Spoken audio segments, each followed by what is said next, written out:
Hi! ఏదన్నా స్పైసీగా తినాలనిపిస్తే ఇలా ఒక్కసారి గార్లిక్ రైస్ చేసుకొని తినండి. చాలా టేస్టీగా ఉంటుంది. అలాగే ఎక్కువ టైం కూడా పట్టదు. డిన్నర్‌లోకైనా, బ్రేక్‌ఫాస్ట్‌లోకైనా చాలా బావుంటుంది. ఎలా చేసేయాలో చూసేద్దాం వచ్చేయండి.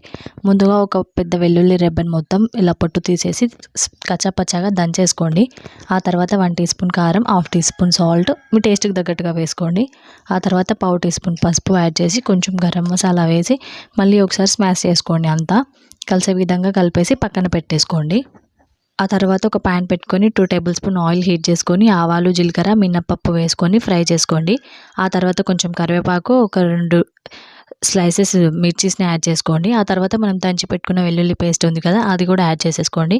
ఆ తర్వాత ఇలా రైస్‌ని పొడి పొడిగా చేసుకొని యాడ్ చేసుకోండి. మీరు మిగిలిపోయిందైనా వేసుకోవచ్చు, లేదా అప్పటికప్పుడైనా వండి వేసుకోవచ్చు. చాలా టేస్టీగా ఉంటుందండి. ఇలా అంతా ఒకసారి కలిపేసుకొని ఒక 2 మినిట్స్ ఫ్రై చేసుకున్న తర్వాత ఒక హాఫ్ చెక్క లెమన్ పిండేసుకోండి. అంతే అయిపోయింది. ఎంతో టేస్టీ గార్లిక్ రైస్ రెడీ.